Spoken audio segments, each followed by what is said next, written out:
ॐ उपत्वाग्ने दिवे दिवे दोषावस्तर्धिया वयम् नमो भरन्त हेमसि। ॐ शान्तिः शान्तिः शान्तिः।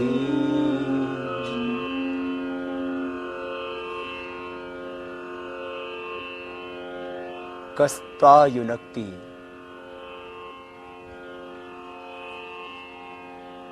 कस्मै त्वायुनक्ति सत्त्वायुनक्ति तस्मै त्वायुनक्ति कर्मणेवाम द्वेषाय वाम। तेरा जन्म किसके लिए हुआ? तो कौन है? कहां से आया है? कहां तुझे जाना है? क्या तू कर रहा है? क्यों कर रहा है?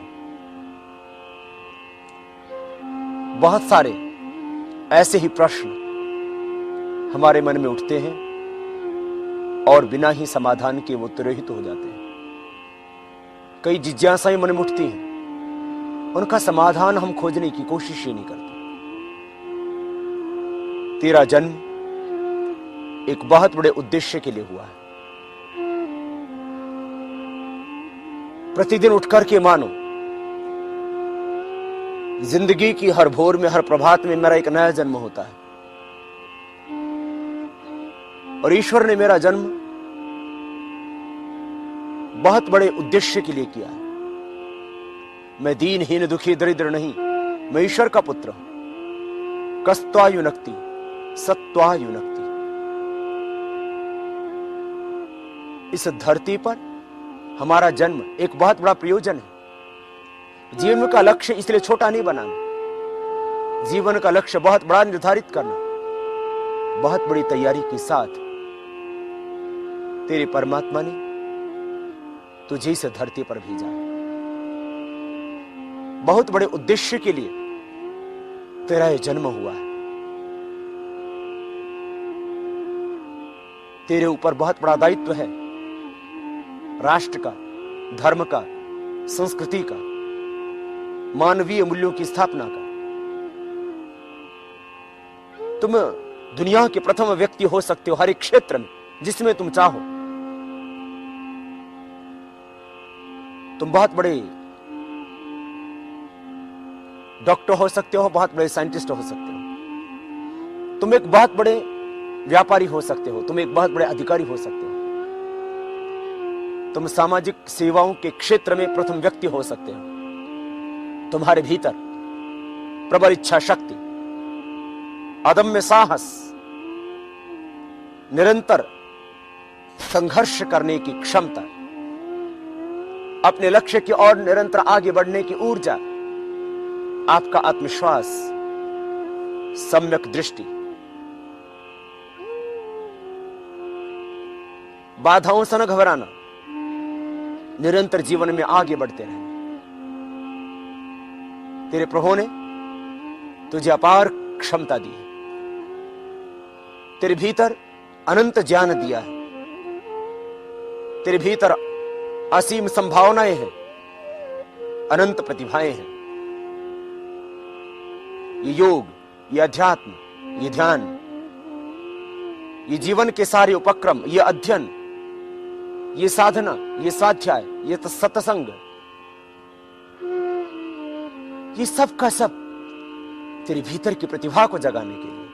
इसलिए उत्तिष्ठत जागृत पराप्य वरान निबोधता। उठ, जाग।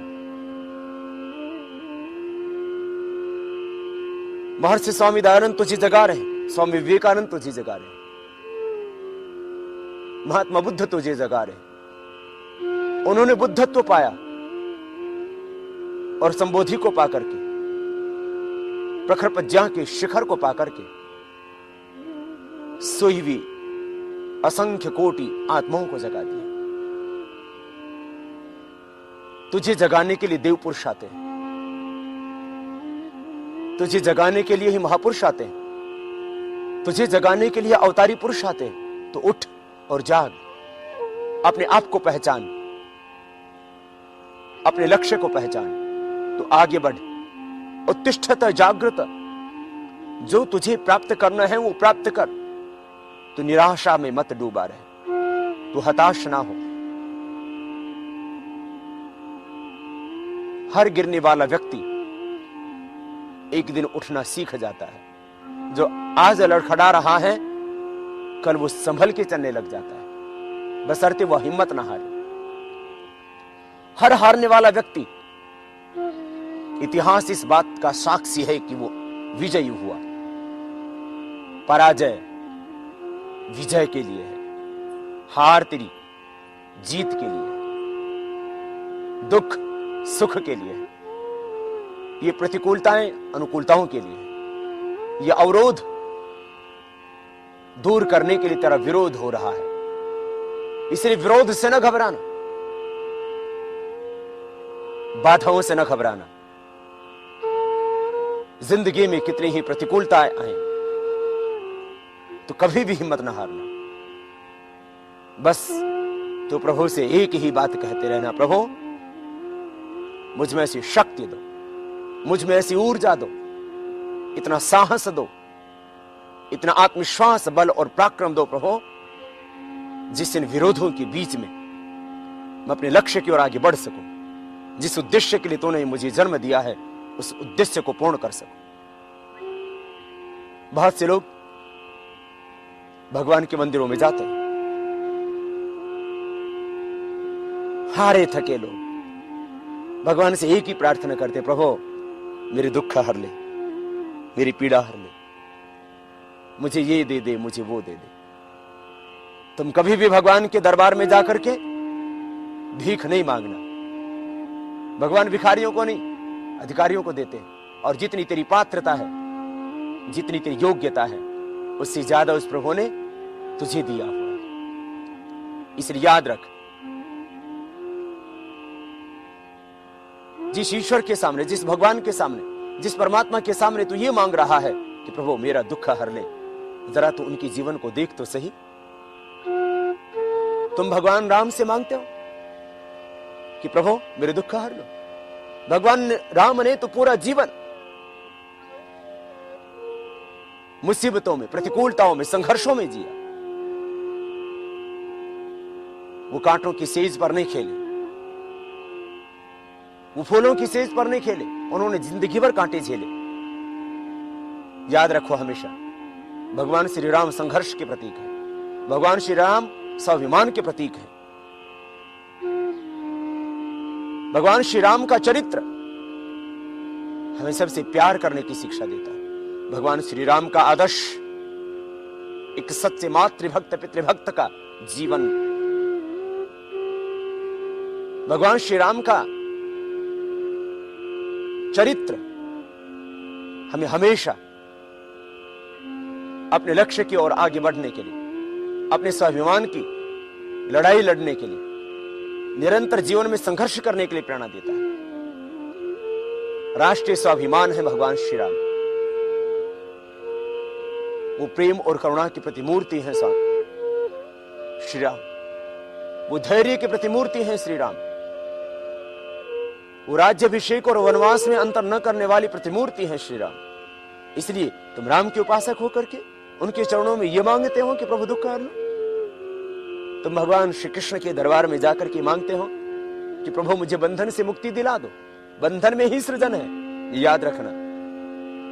और भगवान श्री राम, भगवान श्री कृष्ण का तो जीवन इस बात का प्रमाण है। भगवान श्री कृष्ण जिनका जन्म ही कारावास में हुआ, जिन्होंने जिंदगी भर संघर्ष झेले, उनसे तुम ये मांग रहे हो कि प्रभु बंधन से मुक्ति दिला दो। तुम प्रभु से सदा इस बात को मांगना, प्रभु कितने ही दुख आए, कितने ही प्रतिकूलताएं आए, उनमें मैं न घबराऊं, इतनी शक्ति दे। महर्षि स्वामी दयानंद जी से किसी ने प्रश्न किया कि क्या ईश्वर की उपासना करने से, पूजा करने से, उसकी आराधना करने से, उसकी भक्ति करने से क्या जो हमने कर्म किए उनका फल नष्ट हो जाएगा? हमारे पाप नष्ट हो जाएंगे? कहते हैं कभी भी नष्ट नहीं होते। पाप तो जो तुमने किए उनका फल भोगना पड़ेगा। बोले फिर ईश्वर की भक्ति क्यों करना? महर्षि स्वामी दयानंद जी उत्तर देते हैं, ईश्वर की भक्ति करने से साधक में इतनी शक्ति आ जाती है कि पहाड़ के समान दुख आने पर भी एक क्षण के लिए भी विचलित नहीं होता। क्या ये छोटी उपलब्धि है?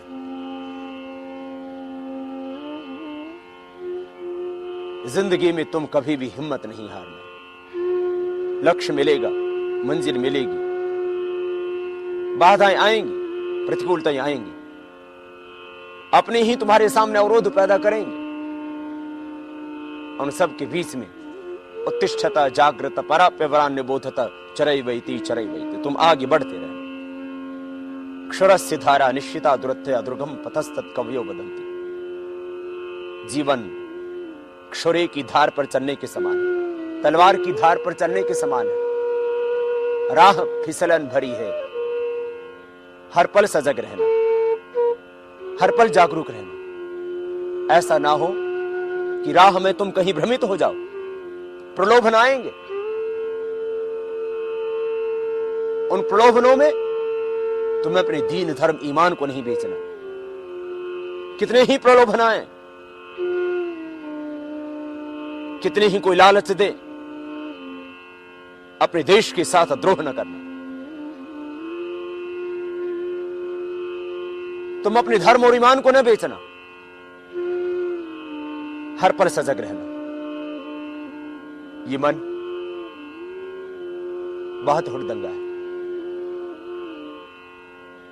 हर पल भटकता रहता है और न जाने कहां अटक जाता है। इसलिए संभल के चलना। जिंदगी भर की कमाई एक मिनट में गायब हो सकती है। वर्षों का तप एक क्षण में नष्ट हो सकता है। इसलिए जब तक दम में दम है तब तक तुम्हें बेदम भी नहीं होना। लेकिन याद रखना, खतरा हमेशा बना हुआ है। जागरूक रहना अपने मन के प्रति, अपनी इंद्रियों के प्रति, अपनी वाणी के प्रति, अपनी रसना के प्रति, अपनी वासना के प्रति।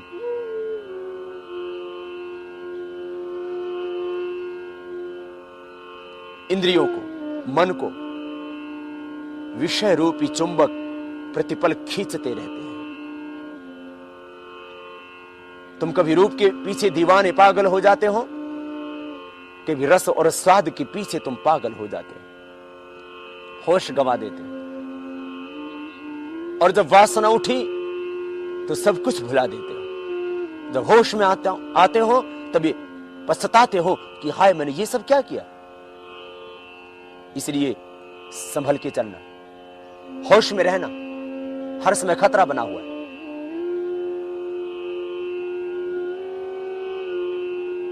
संभल के देखना, दृष्टि में कहीं दोष ना आ जाए। इन आंखों से तुम भगवान को देखना। इन आंखों से किसी को घृणा और वासना की दृष्टि से न देखना। जरा संभल के चलना।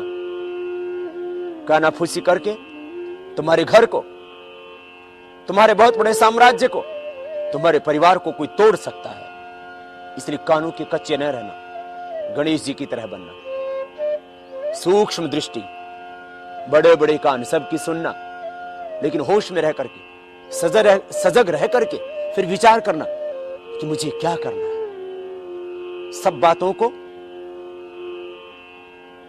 सबके सामने प्रकट न करना, गणेश जी जैसा पीठ रखना। तुम इतने भी कमजोर ना होना कि हर व्यक्ति हर पल तुम्हें दबाने की कोशिश करे। गणेश जी की तरह तुम दांत भी रखना, लेकिन वो खाने के नहीं, खाली दिखाने के। तो बाहर से कभी कभी ऐसा लगेगा कि तुम बड़े कठोर हो चुके हो, लेकिन महापुरुषों का एक ही लक्षण है, वो पत्थर से भी ज्यादा कठोर और फूल से भी ज्यादा कोमल होते हैं। हर पल जागरूक रहना, हर पल सजग रहना, हर पल होश में रहना, अपनी राह से विचलित नहीं होना। एक बात हमेशा याद रखना, तुम भयभीत क्यों हो? तुम अपने आप को असुरक्षित क्यों महसूस कर रहे हो? तुम अकेले क्यों महसूस कर रहे हो अपने आप? तुम ईश्वर के पुत्र हो, वो हर पल तुम्हारे साथ है। अपने पराये हो गए हो, जिनका जिंदगी भर हाथ पकड़ के रखा, चाहे उन्होंने साथ छोड़ दिया, जिनके लिए तुमने फूल बोए चाहे उन्होंने कांटे बोए हो। कई बार जीवन में ऐसे क्षण आते हैं जब तुम महसूस करते हो अब प्रभु के सिवा और कोई रक्षक नहीं। इसलिए याद रखना, तुम कभी भी अपने आप को अकेला महसूस नहीं करना, क्योंकि तुम अकेले हो ही नहीं। वो परमपिता परमेश्वर, उसका साथ हमेशा तेरे साथ बना हुआ। उसकी कृपा का हाथ, उसकी कृपा के आशीष तेरे शीश पर सदा बने हुए। इसलिए तू कभी भी अकेलापन महसूस नहीं करना। तू कभी अकेला नहीं। वो परमपिता परमेश्वर सदा तेरे साथ है। तू भयभीत नहीं होना। हर पल व्यक्ति भयभीत रहता है, असुरक्षित महसूस करता है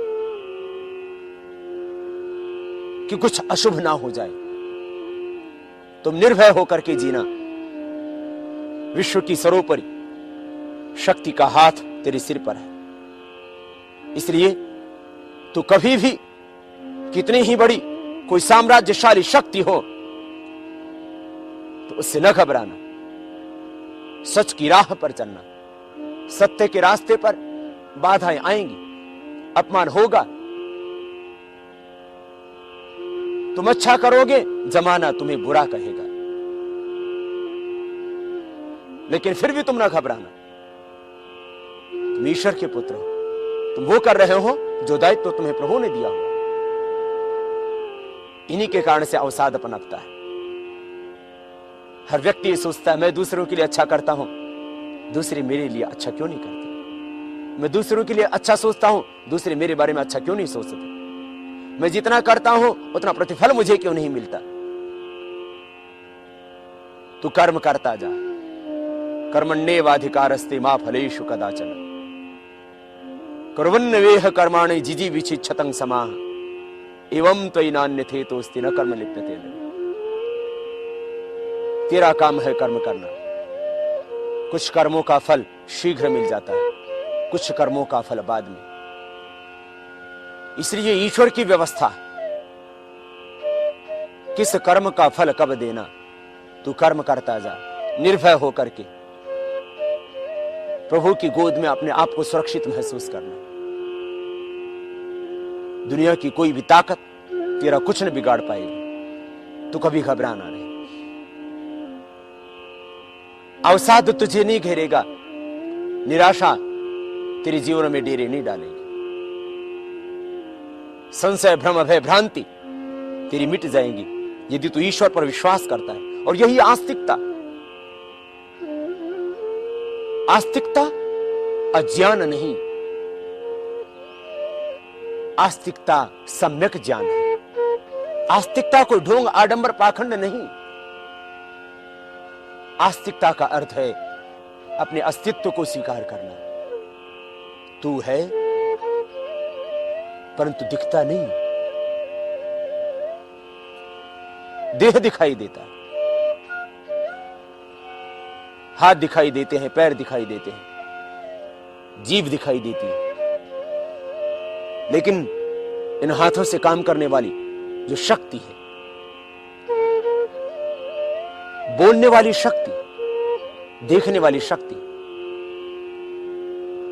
वो तो और ही, जिसको तुम देख नहीं पाते इन आंखों से।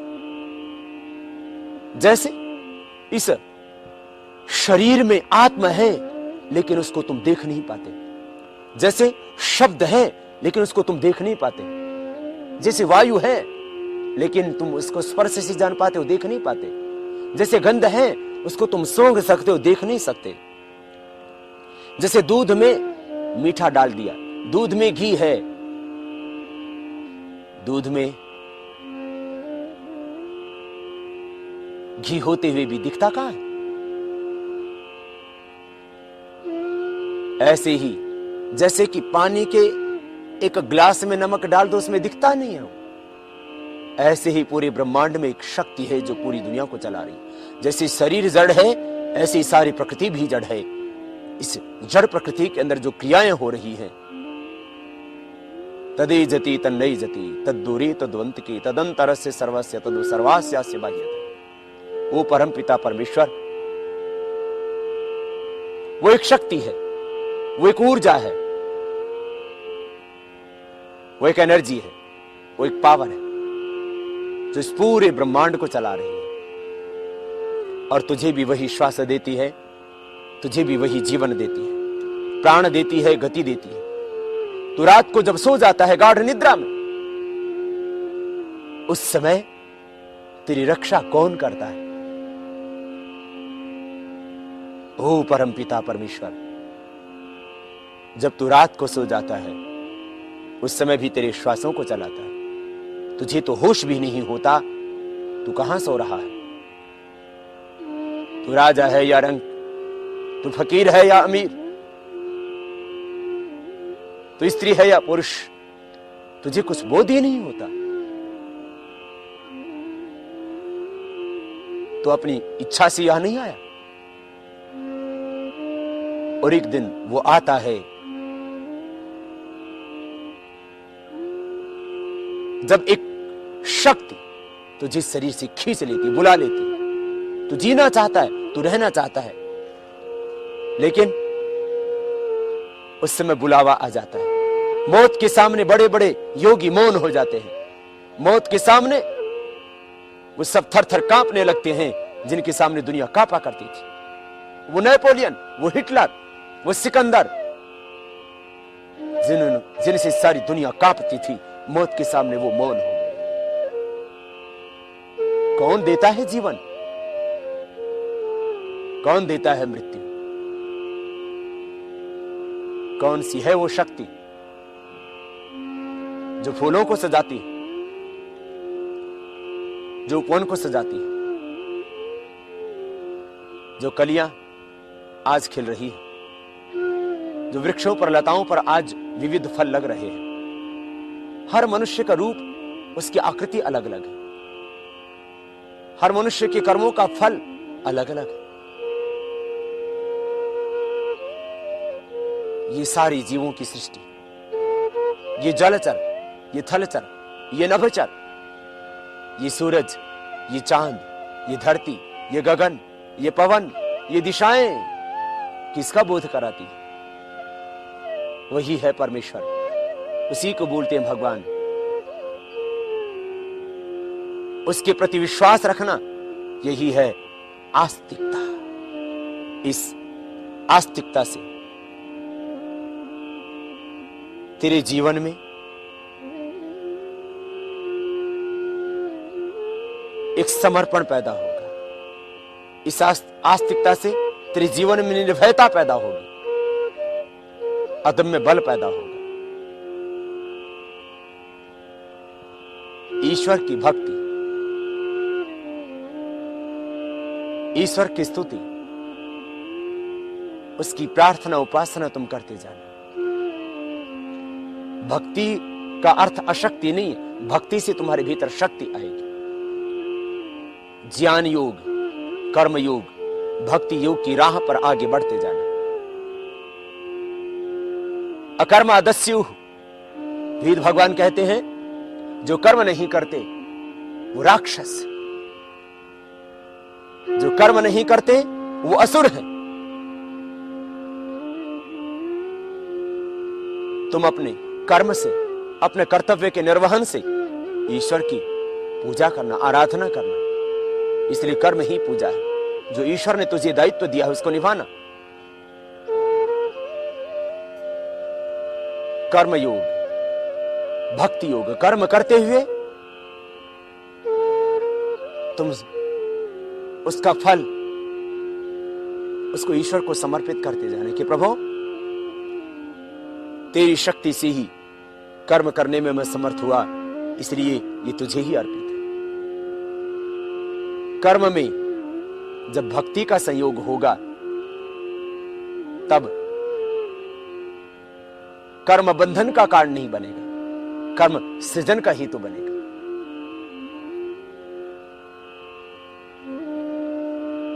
ज्ञान योग, कर्म योग, भक्ति योग, तीनों को समझना।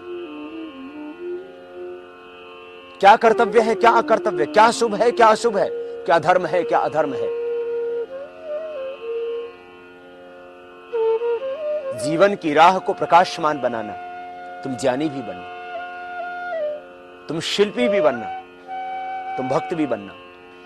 ज्ञान योग, कर्म योग, भक्ति योग, इन तीनों का समन्वय जीवन में रखना। नहीं जाने न सदृशम पवित्रम यह विद्यते तत्स्वयं योग संसिद्ध कालेन आत्मनि विन्दते। ज्ञान के बिना भक्ति अंधी हो जाती है, वहां अंधविश्वास पनपता है, वह पाखंड पनपता है। वो भक्ति एक आडंबर बन जाती है यदि ज्ञान न हो। इसलिए भक्ति करना विवेक के साथ। उपासना की, आराधना की, भक्ति आंख है, श्रद्धा उसका हृदय। भक्ति की, उपासना की, स्तुति की यदि आंखें नहीं होंगी तो तुम अंधे हो जाओगे। भक्ति, वो उपासना, वो तुम्हारी प्रार्थना अंधी हो जाएगी, वो तुम्हें राह से कहीं भ्रमित कर देगी। इसलिए उपासना की आंखें है विवेक, उपासना का भक्ति है हृदय,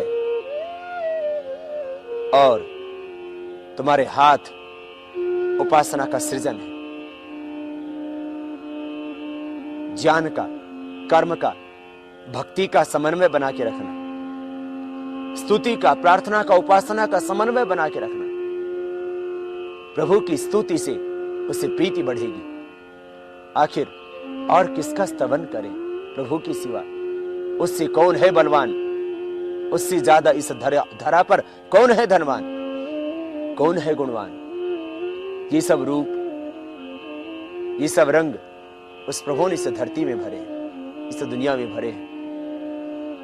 ये संपूर्ण ब्रह्मांड उसी की रचना है। ये सूरज, ये चांद, ये तारे, ये नक्षत्र, ये सूर्यमंडल, उसी की महिमा है सारी। स्तुति करना प्रभु की। वही तेरा जन्मों जन्मों का सखा, युगों युगों का पिता, वह तेरी वात्सल्यमयी करुणामयी मां। मां के गर्भ में जिसने तुझे घड़ा, मां के हाथ तो बाहर थे, भीतर कोई घड़ उड़ रहा था। उसी का नाम तो है परमात्मा। उसकी भक्ति कर। भक्ति से शक्ति आएगी, भक्ति से ईश्वर से प्रीति प्रगाढ़ हो जाएगी। प्रभु के चरणों में प्रार्थना करना। प्रार्थना से निरभिमानिता, निरहंकारिता आएगी जीवन में। यह अहम मिट जाएगा, अहम तिरोहित हो जाएगा। क्या है तेरा? ये तन, ये मन, ये रूप, ये यौवन, ये धन, ये वैभव, ये पूरा जीवन उस भगवान का दिया हुआ। इसलिए तुम हमेशा झुके रहना प्रभु के चरणों में। प्रार्थना से निरहंकारिता आएगी। तुम्हारे जीवन में आखिर दुख किस बात का है? दुख उपजता है अहंकार से। ईगो की लड़ाई ही तो चल रही है घर में, परिवार में, समाज में, राष्ट्र में, विश्व में। अहम के कारण से दुख है। अहम के कारण से प्रतिशोध पनपता है, अहम के कारण से विचारों में वैमनस्य आता है, वैमनस्यता। ये दुख, ये बिछोह, ये विरोध, वियोग, ये सब क्या है? तुम्हारा अहंकार तुम्हें लोभी बनाता है, क्योंकि तुम अपने से बड़ा दूसरे को देखना नहीं चाहते, इसलिए उससे बड़े होना चाहते हो तुम। अहंकार लोभ का कारण है, अहंकार ही ईर्ष्या द्वेष का कारण है, अहंकार ही प्रतिशोध का कारण है। अहंकार के कारण से आसक्ति आती है। तुम्हारा अहंकार, उसको पोषित करने के लिए ही तुम पाप करते हो, अपराध करते हो। अहंकार मिट गया, प्रतिशोध मिट गया, राग मिट गया, द्वेष मिट गया। वीतराग विषयम वाचित्तम। न तुम कोई आकांक्षा रखोगे, न कोई द्वेष। तुम हर पल रहोगे समर्पित प्रभु के प्रति। स्तुति, प्रार्थना और उपासना प्रभु के साथ में एकाकार होकर कीजिए। तुम हर पल ये महसूस करना कि जो कुछ तुम कर रहे हो, उस काम को करने का दायित्व तुम्हें प्रभु ने दिया हुआ। तुम एक बालक को गोद में खिलाती हो, तुम एक माँ हो, तो ये मानना यही मेरे गोविंद है, यही मेरे गोपाल है, यही मेरे राम है, यही मेरे कन्हैया है, यही मेरे कृष्ण है। यदि तुम एक माँ हो तो माँ का दायित्व तो प्रभु ने तुम्हें दिया है। उसकी उपासना में जीना। तुम एक अधिकारी हो तो तुम हमेशा ही मानना मेरे ऊपर भी कोई सत्ता है जो हर पल मुझे निहार रही है, देख रही है। उससे भयभीत रहना, उससे डरना, वो बड़ा बलवान है। तुम दुनिया की आंखों में धूल झोंक सकते हो, तुम दुनिया को धोखा दे सकते हो, लेकिन तुम प्रभु को, भगवान को कभी धोखा नहीं दे सकते। तुम एक अधिकारी हो, अपने अधिकारों का दुरुपयोग नहीं करना। तुम एक व्यापारी हो तो दूसरों के साथ में धोखा नहीं करना। जो प्रभु ने तुम्हें दायित्व दिया है उसको निभाना, और उसको निभाते हुए प्रभु के साथ में जीना। हर पल मेरे साथ प्रभु की कृपा का हाथ है। मैं भगवान में हूं, भगवान मुझ में है। निरंतर भाव जीवन में बना रहे। एक क्षण के लिए भी अपने आप को भगवान से तुम अलग महसूस नहीं करना। उठते बैठते, सोते जागते, खाते पीते, तुम हर पल प्रभु में रहना। मैं जो भी देख रहा हूं मेरे ही भगवान का स्वरूप है। तुम किसी दुखी को देखो तो तुम्हारी आंखों में करुणा के आंसू होने चाहिए। जब तुम किसी के दर्द को देखो, किसी की पीड़ा को देखो,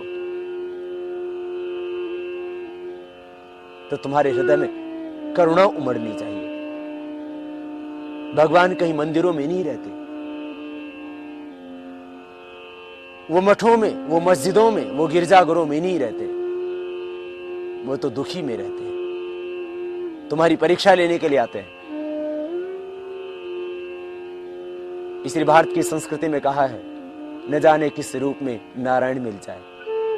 तुम कुत्ते को भी डंडे से नहीं मारना, तुम किसी गरीब को, किसी भिखारी को भी नहीं दुत्कारना, तुम किसी अपाहिज से घृणा नहीं करना।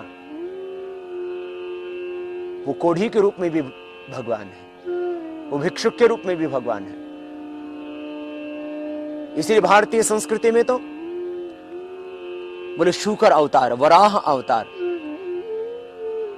सर्पावतार। इस सर्प में भी तुम भगवान को देखो, तुम सुअर में भी भगवान को देखो, मछली में भी तुम भगवान को देखो, मत्स्य अवतार। फिर तुम मछली को काटोगे नहीं, क्योंकि तुम ये मानोगे कि मेरा भगवान तो मत्स्य में रहता है। मत्स्य अवतार है, वो सिंहावतार है, वो शूकर अवतार है, वो कछुए में भी वही है। सब प्राणियों में प्रभु हैं। ये अवतारों की कहानी का अर्थ है। मेरा प्रभु सर्वत्र है। वृक्षों में, लताओं में, फिर तुम वृक्षों को नहीं काटोगे बिना समय के। वृक्षों में, लताओं में, औषधियों में, पर्वतमालाओं में, नदी में, गिरी में, गह्वर में, घर में, आंगन में, पतझड़ में, वसंत में, शिशिर में, हेमंत में, हर ऋतु में वही है। सूरज में और चांद में उसी की रोशनी है। तस्य भासा सर्वम इदम विभाति। उसी की रोशनी से ये सूरज, ये चांद प्रकाशमान हो रहे हैं। इन तारों में, इन सितारों में, इस अग्नि में जो तेज है वो मेरे ही प्रभु का है। उपासना, हर पल प्रभु के भाव में जीना, हर पल भगवान में रहना। मैं सदा प्रभु में हूं, प्रभु सदा मुझ में है। दृष्टि खुल जाए भीतर की तो सृष्टि के सारे रहस्य विदित हो जाते हैं। और यदि भीतर की दृष्टि न खुले तब तक तुम्हारा जीना ही व्यर्थ है। सम्यक दर्शन, दृष्टि के बिना सब बंधन है। दृष्टि के बिना सब कुछ सोना सोना है। आंखें खुलेंगी तो हर रूप में तुम्हें भगवान दिखाई देंगे। हर जीव में, हर प्राणी में, हर पशु में, हर पक्षी में तुम उसी को देखोगे, उसी को अनुभव करोगे।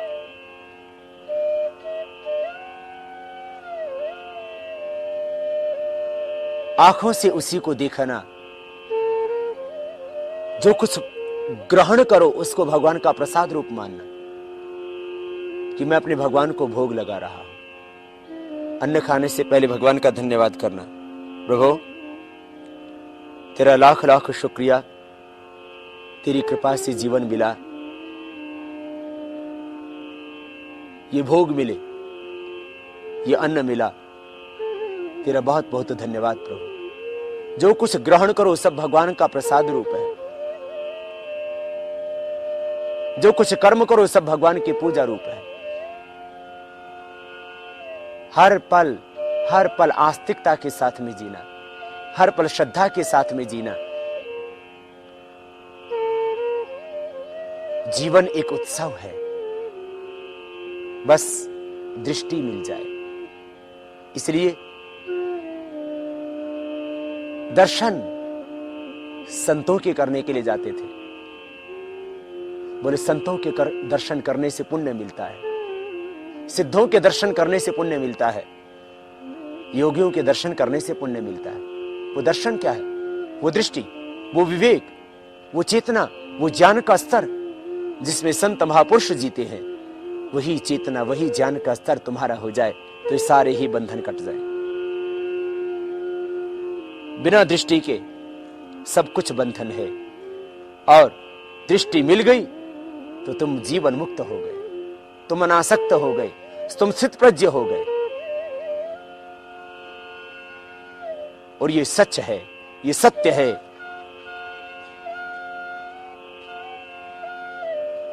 कि तुम हमेशा ही अनासक्त हो, तुम हमेशा ही अलिप्त हो। लेकिन जैसे दर्पण में तुम नहीं होते, तुम्हारा प्रतिबिंब दिखता है, ऐसे ही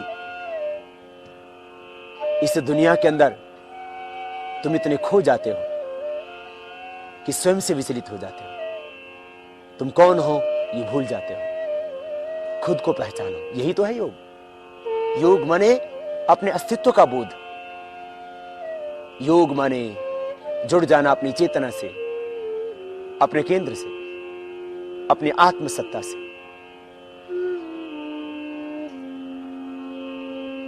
आत्मबोध पा करके अपने ही भीतर विराजमान उस ब्रह्म को जान लेना, यही तो योग। फिर टूट जाएंगे सब आग्रह, छूट जाएगा सब भ्रम, मिट जाएंगी सारी भ्रांतियां। तुम जीते कहां हो? आग्रहों में जीते हो। जातियों के प्रति आग्रह तुम्हारे मन में निर्मित हो जाता है। बोले हिंदू ऐसे, मुसलमान ऐसे, क्षत्रिय ऐसे, ब्राह्मण ऐसे। आग्रह न रखना तुम जातियों के प्रति, आग्रह न रखना तुम धर्म मत पंथ संप्रदायों के प्रति।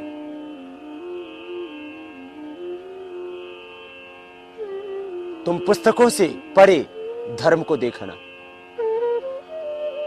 प्रत्यक्ष अनुमान आगम प्रमाणानि विपर्यो मिथ्या जानम अवतद्रोप प्रतिष्ठम। शब्द ज्ञानानुपाति वस्तु शून्य विकल्प अनुभूत विषय संप्रमोसा स्मृति अभाव प्रत्यालंबना वृत्ति निद्रा। क्षिप्त मूड विक्षिप्त इन चित्त की अवस्थाओं से तुम ऊपर उठना। कभी मन में सत्व गुण होता है, कभी रजोगुण होता है, कभी तमोगुण होता है। तुम गुणातीत होना, तुम आत्मस्थ होना, तुम आग्रहों से ऊपर उठ जाना। आग्रह टूटेंगे, बंधन छूटेंगे, तब तुम्हें सत्य बोध होगा, अन्यथा तो तुम भ्रमित होते रहोगे। योग माने अस्तित्व का बोध, जो तुम खुद को जान लोगे और स्वयं की शक्तियों को जगा लोगे, तब व्याधियां भी मिटती हैं, समाधि भी लगती है। हमने जीवन के केंद्र बाहर बना लिए, यही तो है भोग। योग और भोग में आखिर अंतर क्या है? यही तो है। काम उठा, हम कामी हो जाते हैं। जरा पूछना उन लोगों से जो अभी क्रोध कर रहे हैं। तुमसे यदि कहते हो भाई क्रोध ना करो, तो तुमसे एक ही जवाब देंगे वो, बोले क्रोध कौन कर रहा है? जब तुम क्रोध में उठते हो तब क्रोध में पागल हो जाते हो। जब तुम्हारे भीतर लोभ होता है, लोभ है पापस्य कारणम, तब तुम अपना धर्म ईमान सब कुछ बीच डालते हो, राष्ट्र के साथ में धोखा कर देते हो, तुम भगवान को भुला देते हो, मानवीय मूल्यों को, परंपराओं को, मर्यादाओं को, नैतिकता को, सबको तोड़ देते हो। तुम्हारी आत्मा उस समय मर जाती है जब तुम लोभ में चले जाते हो। लोभ, ये काम, जब काम उठा तब आदमी दरिंदा हो गया। अपनी बहू के साथ में, अपनी ही बेटी के साथ में उसने मुंह काला कर लिया। जैसे तेरी बेटी होती है और उसकी इज्जत तुझे प्यारी होती है, ऐसे ही तो जिस बेटी के साथ ने तूने मुंह काला किया, वो भी तो किसी की बहन होगी, वो भी तो किसी की बेटी होगी, वो भी तो किसी की मां होगी। काम उठा तो व्यक्ति पागल हो गया, बह गया, उसने सोचा भी नहीं तू क्या कर रहा है। एक क्षण की अजागरूकता तुम्हें बहुत नीचे गिरा सकती है। इसलिए यही तो भोग है। काम उठा, तुम काम में बह गए। क्रोध उठा, तुम प्रतिशोध में, क्रोध की ज्वालाओं में इतने धधक उठे कि सब कुछ विस्मृत कर दिया और तुमने किसी की हत्या ही कर डाली। बाद में सोचा हाय मैंने क्या किया, अपराध क्या है? एक क्षण की अजागरूकता, एक क्षण के लिए होश खोया, धैर्य खोया, बस अपराध हो गया। क्रोध उठा, बोध मिटा, अपराध हो गया। तुमने किसी का खून कर दिया। जरा होश में रहना, तुम ईश्वर के पुत्र हो, क्यों अपने भाइयों का खून बहा रहे हो? क्रोध उठा, क्रोधी हो गए, लोभ उठा, लोभी हो गए, मोह उठा, मोही हो गए। जो मन में उठा उधर ही तुम बह गए और आखिर उधर ही तो बह जा रहा है। इसलिए महर्षि पतंजलि कहते हैं मन से पार जाकर के शुरू होता है योग। योग चित्त वृत्ति निरोध, सतत अभ्यास करना, विवेक में ठहरना। अभ्यास वैराग्याभ्याम तन निरोध। वैराग्य माने पलायन नहीं, पलायनवादी संस्कृति का नाम धर्म अध्यात्म नहीं। वैराग्य माने विवेक की पराकाष्ठा, ज्ञान से पराकाष्ठा वैराग्य। सतत जागरूक रहना, विवेक की आंखें खुली रखना, भोग में नहीं जीना, तुम योग में रहना, फिर तुम्हें बोध होगा योग क्या है। योग भागने का नाम नहीं, जागने का नाम। घर परिवार छोड़कर जंगल की राह ले लेना, गुफाओं में तप करना, ये योगत्व नहीं, ये तो पलायनवादिता है, ये तो तुम्हारी कमजोरी, ये तो कोई जन्म जन्मांतरों के पुण्य प्रताप होते हैं किसी के, कि वो जन्म से ही सन्यासी पैदा होते हैं। जन्म औषध मंत्र तपह समाधि जहां सिद्ध है। कुछ ऐसे व्यक्ति होते हैं जो जन्म से ही सिद्ध होते हैं, पूर्व जन्म के संस्कारों से, पूर्व जन्म की साधना से। योग नाम भागने का नहीं, योग नाम जागने का है। फिर तुम्हें बोध होगा धर्म का, फिर तुम्हें बोध होगा कर्तव्य का, फिर तुम्हें बोध होगा कर्म का, फिर तुम्हें बोध होगा संसार क्या है। ईशावास्यमिदं सर्वम यत् किंच जगत्याम जगत, ये जगत क्या है? तो भगवान कहते हैं ईशावास्यमिदं सर्वम। यजुर्वेद की 40वें अध्याय में ईशोपनिषद में ईश्वर अपनी महिमा स्वयं बताते हैं। तो देख तो सही, मैं कण कण में ओतप्रोत हूं, तेरे भी बाहर भीतर मैं ही। बस एक बार अपने मन को विषय भोगों से हटा के देख। तेन त्यक्तेन भुंजी था मां गृधा कस्य सिद्धना। तुझे बोध होगा मैं कौन हूं, तुझे बोध होगा संसार क्या है, तुझे बोध होगा धर्म क्या। हमने भ्रम को धर्म मान लिया, हमने अंधविश्वास, पाखंड, आडंबर को ही धर्म मान लिया। धर्म तो है सत्य, धर्म है करुणा, धर्म है अहिंसा। आज धर्म के नाम पर कौन बह रहा है? धर्म के नाम पर जिहाद हो रहा है, धर्म के नाम पर उग्रवाद हो रहा है। महर्षि मनु कहते हैं धृति क्षमा दमोस्तेयम सोचम इंद्रिय निग्रह धीर विद्या सत्यम अक्रोधो दशकम धर्म लक्षणम। धर्म है धैर्य। जरा ठहर जाना, कुछ भी करने से पहले जरा होश में रह करके कदम आगे बढ़ाना। ठहर जाओगे, क्रोध नहीं उठेगा, क्रोध नहीं उठेगा, झगड़ा नहीं होगा, क्रोध नहीं उठेगा, आपस में खटपट नहीं होगी, क्रोध नहीं उठेगा, आपस में नोकझोंक नहीं होगी। धैर्य से क्रोध मिट जाएगा, तुम क्षमाशील बनोगे। धृति धैर्य, हर पल धैर्य में रहो। धैर्य से सही निर्णय ले पाओगे, धैर्य से तुम भ्रमित नहीं हो जाओगे। इसलिए धैर्य धर्म का पहला लक्ष्य। धृति क्षमा, फिर तुम क्षमा कर दोगे। बलवान वो नहीं है जो बल पाकर के, शक्ति पाकर के दूसरों से बदला लेता है। वीर वो है, बहादुर वो है, पराक्रमी वो है जो शक्ति और सामर्थ्य पाकर के दूसरों को क्षमा कर देता है। इसलिए क्षमाशील बनना। हो सकता है तुम्हारी क्षमा को दूसरे कमजोरी समझे, लेकिन फिर भी तुम अपने धर्म को न छोड़ना। धृति क्षमा दम, इंद्रियों के ऊपर निग्रह रखना। अस्तेयम, किसी के पदार्थों की इच्छा न करना, चोरी नहीं करना। सोचम, सुचिता से जीना। तन की सुचिता, मन की सुचिता, धन की सुचिता, व्यवहार की सुचिता, वाणी की सुचिता का तो ध्यान रखना।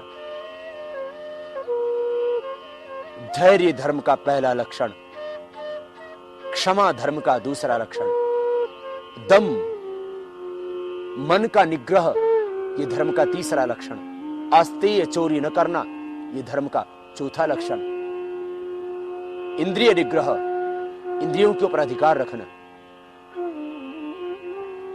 इंद्रिया रूपी घोड़े वासना रूपी पथ पर निरंतर दौड़े जा रहे हैं। तुम सावधान रहना, इंद्रियों का निग्रह करना। धीः, प्रज्ञावान रहना। सत्य ये धर्म का सातवां लक्षण है। अक्रोध, धीर विद्या सत्यम अक्रोध दशकम धर्म लक्षण।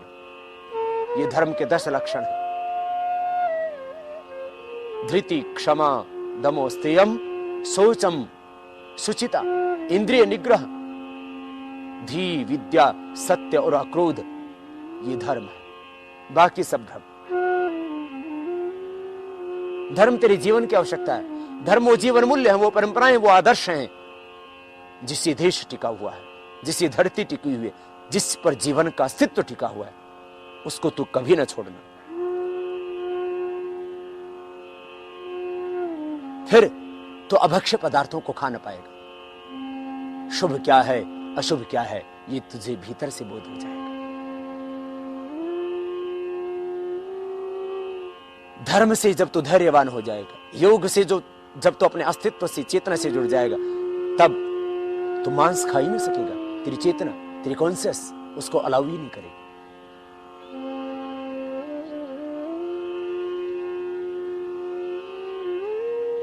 भक्ष्य क्या है अभक्ष्य क्या है, मांसाहार करना चाहिए या नहीं, शराब पीनी चाहिए या नहीं, तुम किसी और से नहीं, अपने खुद की आत्मा से पूछो। शराब पी करके तुम होश में नहीं रहते। बेहोश होने का नाम योग नहीं, ध्यान नहीं है, धर्म नहीं, अध्यात्म नहीं। जड़ता मूढ़ता का नाम धर्म नहीं, ध्यान नहीं। दूसरे जीवों का कत्ल कर देना ये धर्म नहीं।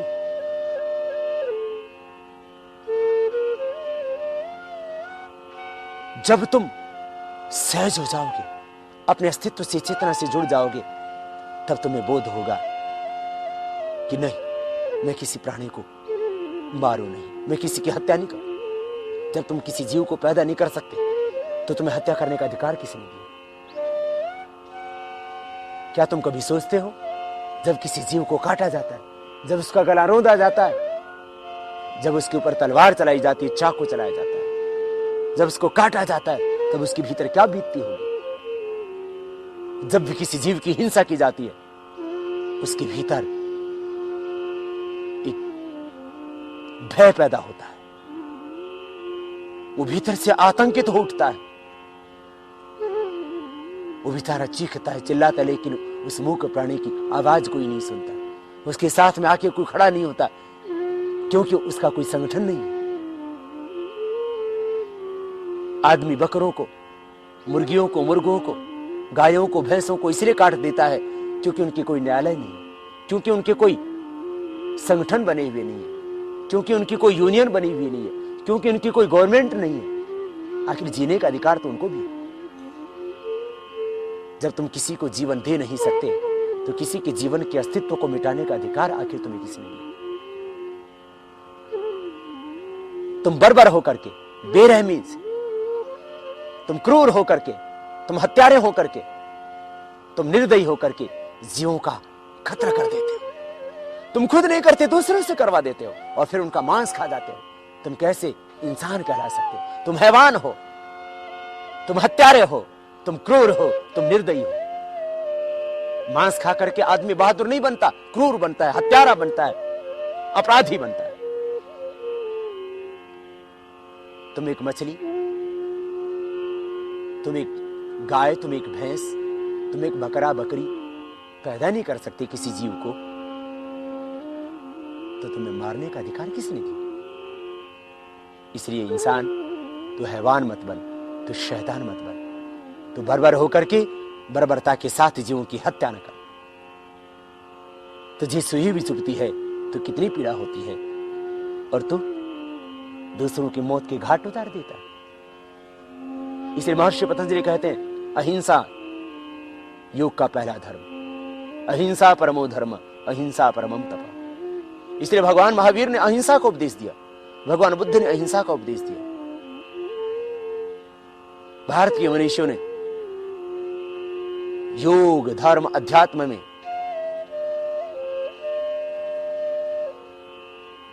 अहिंसा को सबसे पहले लिया। इसलिए तुम किसी प्राणी की हिंसा नहीं करना। ये धर्म नहीं, ये अधर्म है, ये पाप है। ये बर्बरता है, ये अमानवीयता है।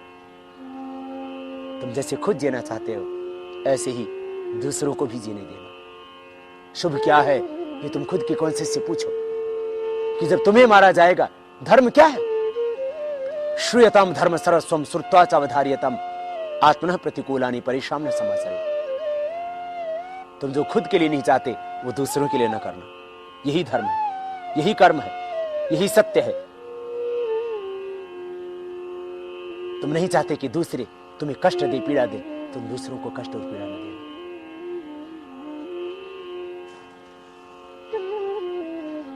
तुम शराब की प्यालियों को मुंह से न लगा पाओगे, तुम क्योंकि सोचोगे यदि तुम शराब की प्याली मुंह से लगाते हो तो उसको तुम्हारे बच्चे देख रहे हैं। तुम यदि सिगरेट पीते हो, बीड़ी पीते हो, तंबाकू का, तुम्हारे बच्चे देख रहे हैं। तुम बच्चों के हत्यारे हो जाते हो यदि तुम सिगरेट पीते हो, बीड़ी पीते हो, यदि तुम शराब पीते हो तो तुम एक बाप नहीं कहलाते, तुम एक क्रूर हो जाते हो, तुम बच्चों के कातिल हो जाते हो। क्योंकि तुम्हें शराब पीता देख, तुम्हें बीड़ी और सिगरेट पीता देख, कल को जो मासूम तुम्हारे बच्चे हैं वो बीड़ी सिगरेट शराब पीने लगेंगे, तब क्या होगा? जब उन मासूम बच्चों को कैंसर हो जाएगा तब तुम दीवारों में सिर मारोगे, तब तुम क्या करोगे? इसलिए होश में रहना। तंबाकू खाने वालों जरा संभल के जीना। तुम क्या कर रहे हो? तुम राम और कृष्ण की संतान हो, तुम बुद्ध और महावीर की परंपराओं में विश्वास रखते हो, तुम गुरु नानक देव के आदेशों का पालन करने वाले, तुम वेद, कुरान, पुराण, बाइबल के ऊपर विश्वास रखने वाले। तुम क्या कर रहे हो? किसी की हिंसा न करना, तुम शराब की प्यालियां होठों से न लगाना, तुम्हें तंबाकू का सेवन न करना। मैं तो कहता हूं कि जो तंबाकू पीते हैं, खाते हैं, जो शराब पीते हैं, पिलाते हैं, उनके व्यापार चलाते हैं, वो राष्ट्रद्रोही हैं, वो मौत के सौदागर हैं, क्योंकि उनके इस व्यापार से दूसरों को जिंदगी नहीं मौत मिलती है। इसलिए होश में रहना। तुम कुछ भी करने से पहले जरा सोच लेना, एक बार खुद की अपनी आत्मा से पूछ लेना, तुम्हें खुद पता लग जाएगा धर्म क्या है, शुभ क्या है। शुभ का केंद्र बाहर नहीं तेरे भीतर है, तीर्थ कहीं बाहर नहीं तेरे भीतर है, परमात्मा भी तेरे बाहर नहीं तेरे ही भीतर है, सब कुछ तेरे भीतर है। तो अपने आप को पहचान, स्वयं को जान। जिस दिन तुम खुद को जान लोगे, तुम स्वयं को पहचान लोगे, उस दिन तुम्हें खुदा मिल जाएंगे, उस दिन तुम्हें भगवान मिल जाएंगे। अन्यथा यूं ही तुम इस दुनिया में भटकते रहोगे, कहीं जीवन में तुम्हें राह न मिलेगी। इसलिए आओ, उठो, जागो, स्वयं को पहचानो। शुभ तेरे भीतर है, धर्म तेरे भीतर है, सत्य तेरे भीतर है, तो ईश्वर का पुत्र है। कहां खो गया था? अब होश में आ, स्वयं को पहचान, अपने उस परमपिता परमेश्वर को पहचान। बहुत बड़े कार्य के लिए उसने तुझे मनुष्य का जन्म दिया था। तू कहां भटक गया, तू कहां अटक गया? खुद जागो, औरों को जगा दो, आत्म चेतना जगा दो, राष्ट्र चेतना जगा दो, आत्म धर्म जगा दो। तुम अपने ही धर्म में जियो। तुम्हारा धर्म है करुणा, तुम्हारा धर्म है प्रेम। फिर राष्ट्र धर्म को जगा दो, देश के प्रति जो तुम्हारे दायित्व हैं उनको पूरा करो। भारत की सोई हुई आत्मा जगाओ, अपनी सोई हुई आत्मा जगाओ। उत्तिष्ठत जागृत पराप्य वरान निबोधत। हम जागेंगे तब राष्ट्र की आत्मा जागेगी। हम आत्मदेव की आराधना करेंगे, हम राष्ट्रदेव की आराधना करेंगे, तभी ये जीवन सार्थक होगा, सफल होगा। अन्यथा भगवान का ये जीवन देना, ये जन्म देना व्यर्थ हो जाएगा। अब ये जीवन व्यर्थ न जाना पाए। आओ, होश में रहो, सजग रहो, खुद को पहचानो, स्वयं को जानो। तेरे ही भीतर परमात्मा है। ध्यान से, योग से वो तुझे ही भीतर से मिलेगा।